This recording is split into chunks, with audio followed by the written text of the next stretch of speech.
Great. I hope I'm audible. Thank you. Those are good submissions from Jimmy.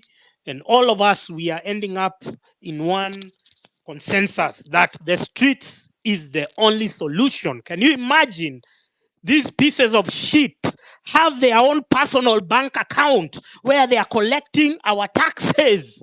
They are collecting loans in the name of the country, and then they are appropriating it. And so we are wondering, why don't we have money in the economy? Why don't we have any cash flow? Why are all these banks going crazy?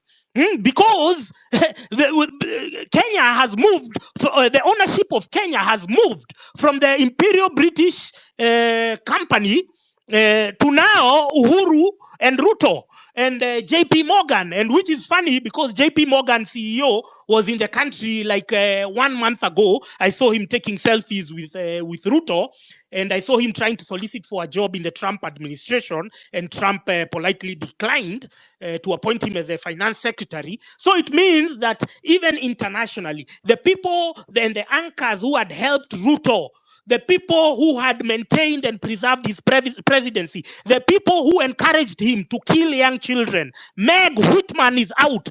People are saying that, government propagandists, I would see them saying, it's not bloggers who got Meg Whitman out. Which other US ambassador has resigned other than Meg Whitman and the one for South Africa? None other. So today I saw the charge d'affaires. He has not even settled in office. The first person he's going to see is Uhuru, the same person we are talking about who has embezzled 7 trillion of our money in the name of debt. Over $50 billion as has been elaborated right now. So we are ending up, and I've put flyers, please. Check those flyers on my Twitter handle. We are talking about Jamhuri Day. We are hitting the streets wherever you are, even those who are in Outer Ring, Feather, Pipeline. The people in Pipeline, I really don't understand what ails you, people who live in Pipeline. You live in some of the most shittiest conditions, the shittiest conditions in Nairobi. The people of Pipeline live there. But you seem so happy. You seem so content with having mud and sewage just flowing outside your house. I need to understand how you reason. Because there was this time when the bodies were retrieved from Kware. And so people from Pipeline accompanied the body to city mortuary. All you just needed to do was not go back now to your shithole regions, was now to go to State House and get rid of Ruto. That's all you needed to do, and your lives would have changed forever. So when we call for protests, we don't understand why these people do not come out. Are you so comfortable in your oppression? Do you love bad governance that much? Do you love the fact that you're hanging your clothes for everyone who is driving on the Outer Ring Road to see? Are those the conditions? Are those the ideal conditions that you want to live by? So, and there are these other people called farmers. Every day we are seeing farmers in the UK, in France, when they are protesting, they go and pour shit in the government buildings, in parliament, So we are wondering why Kenyan farmers, every day your right to grow, your right to sustenance is being encroached on, is being infringed on by law after law, which are being drafted by people outside our country. So why are you so comfortable in that state? Why are you so comfortable in oppression? Why don't you ever join us when we are saying we are protesting? Because everyone who is protesting, even the first wave of the Gen Z protests, those were, you saw Kimani Ichung'wah was trying to play a divisive card, and we've discussed this with Americ severally, how they use the class war, where now Kimani Ichung'wah was saying, the kids are coming in their iPhones, they are going to KFC, and what? It was all to deter the other people from joining in. So if kids living in Runda, living in Muthaiga could go and protest, why the fuck would you, who is living in squalor, in Pipeline, why don't you join? I really don't understand. Even the people who are paid, the Mungikis who are paid to come and loot the supermarkets, to come and kill the others, to come and disrupt the momentum. And you still go back to Mukuru kwa Jenga. You still go back to Mukuru kwa Ruben. What ails you? Can't you see this is a moment where we all have to unite? Like yesterday, I was seeing when Kasmuel Makaure tried to join the femicide. It was a femicide protest. Obviously, the female protesters would want all support from all genders, from everyone. But for this particular one, for this particular charlatan called Kasmuel Makaure, they said no. If we are going to achieve our female rights, we'd rather achieve them without Kasmuel Makaure. So that unity of purpose, if people from these high-end estates can be on the streets, and you, in your infinite stupidity, the thing you're only thinking of is how I'm going to go and steal this supermarket, how I'm going to go and do this, how I'm going to go and pickpocket someone. What ails you? Are you so comfortable in your oppression?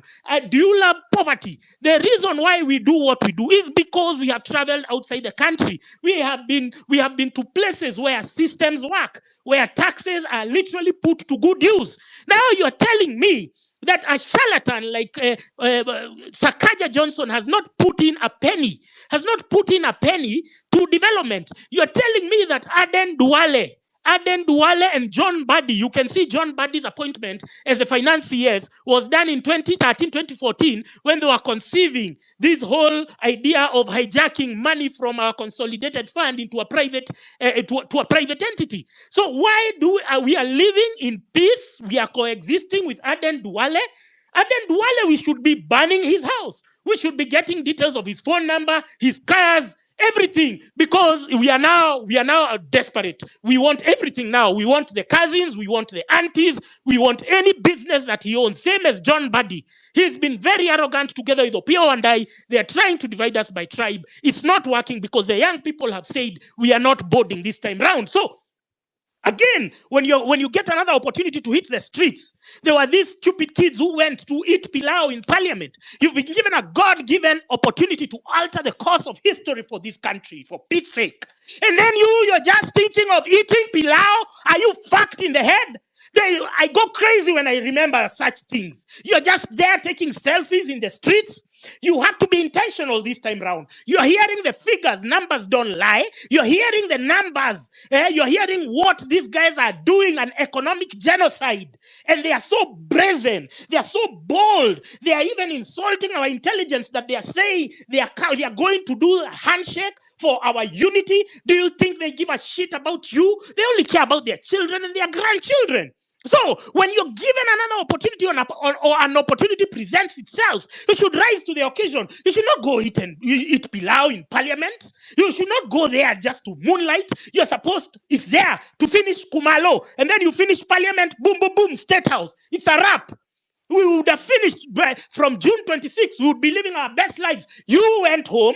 You were convinced by that idiot called Boniface Mwangi. He went with his motorbikes there. He told you, go home. Oh, for your safety. Oh, if you stay in Nairobi, you're going to be killed and whatnot. You went to your estates. You went to Githurai. You went to Rongai. The police still came there. They picked you up. They went, murdered you, dismembered the bodies, threw them in Kwara and God knows where else. So was going home securing a guarantee of your safety? No.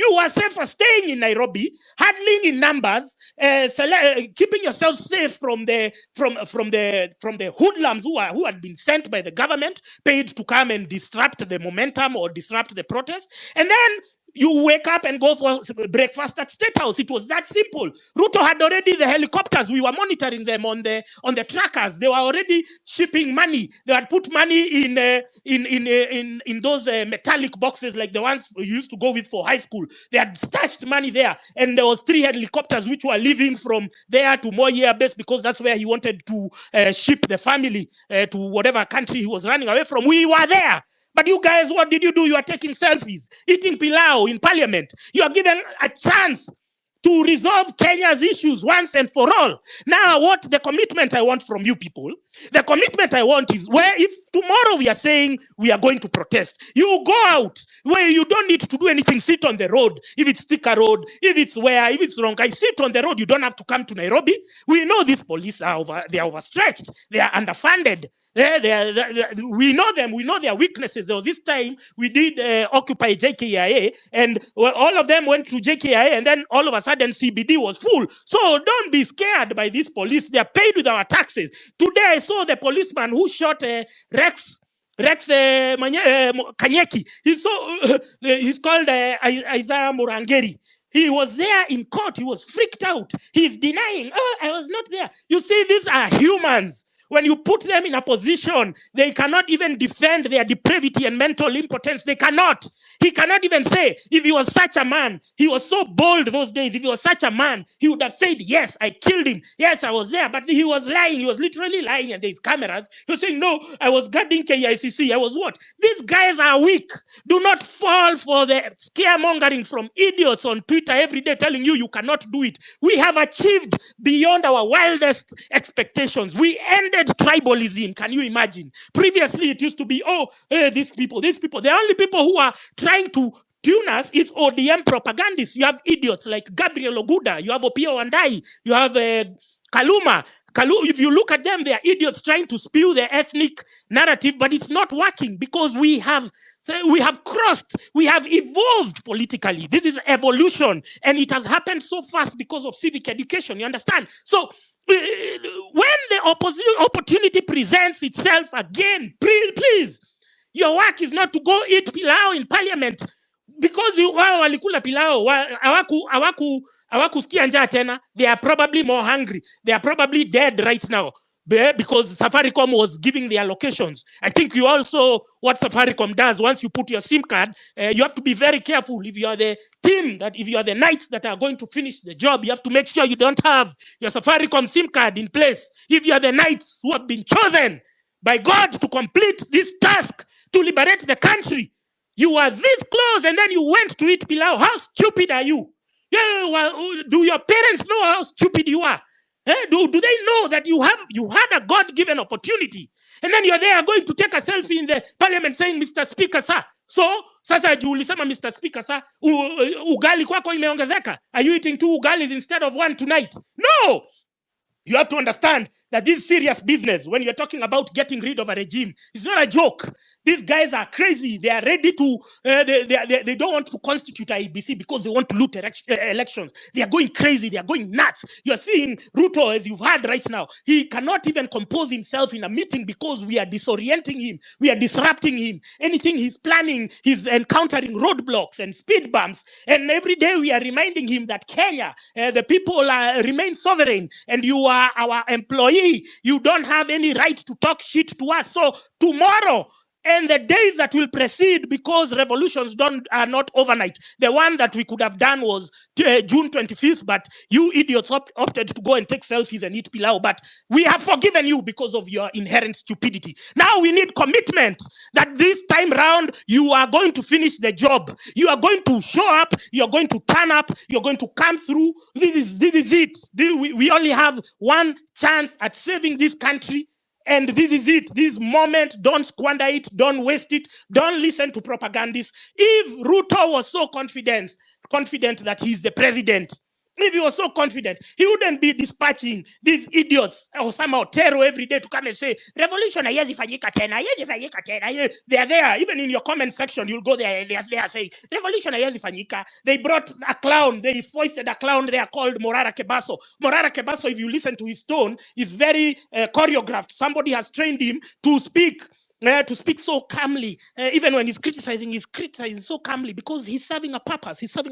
You see, now I've changed my tone. You can listen. You can hear that your anger is dropping, is reducing. But me now, I'm coming to tell you, tomorrow and the day after tomorrow, until the end of the year, when we are projecting that Ruto should have gone, I did a poll and it's pinned on my account. And 38% of the people said that Ruto should leave before, and they were the majority. Ruto should leave before the end of 2024. So if the people have decided, whom is he to think that seat is his birthright? It's not. It's our seat. We have given them in trust, even the MPs, even the senators. But then what do? They go and collect money behind our backs so as to sell our right, to sell our sovereignty. They mortgage it to the highest bidder, and sometimes even they are paid 20,000 in the urinals, and they think that it's going to be business as usual. You as members of parliament, you have mortgaged us. We are seeing what is happening in South Korea. The members of parliament stood when the president declared a martial law. The MP said, go fuck yourself. They told the president of South Korea that we have a bunch of pussies in parliament who cannot even raise up, even to dispute something. When Ruto went there after the FBI had already admitted that or released their indictment that Adani is a crook who has been bribing government officials, Ruto went to parliament the next day, and then he said, oh, I've cancelled the Adani deals. In their infinite stupidity, they gave him a standing ovation. For what? Was it the FBI? The FBI had done the groundwork. Amenya had done the groundwork. They didn't do any, and then they still clapped for him because these are a bunch of retards. Now, the people who are in parliament, you had already gotten these people in the tunnel. You had only one job. You only had one job. What did you do? You went to eat pilau. Useless bastards, man. America sometimes, you think I'm going crazy, you think I'm going bonkers, but you can see the caliber of young people. Can you imagine if the Mau Mau were so stupid? If they did not work with unity of purpose, if they were not intentional, they could not have achieved their objective. We could not be celebrating the freedom, the fruits of independence as we are doing today. So tomorrow and the days that will proceed afterwards, please, move with intention, move with purpose. Avoid all the people who are telling you it's impossible. We have achieved so much. Nobody should dim your light. Nobody should steal your thunder. What is your comment on Raila's AUC bid? Raila is, for me, I call him the aging orangutan and senile old bastard. He has outlived his usefulness. He's a spent cartridge.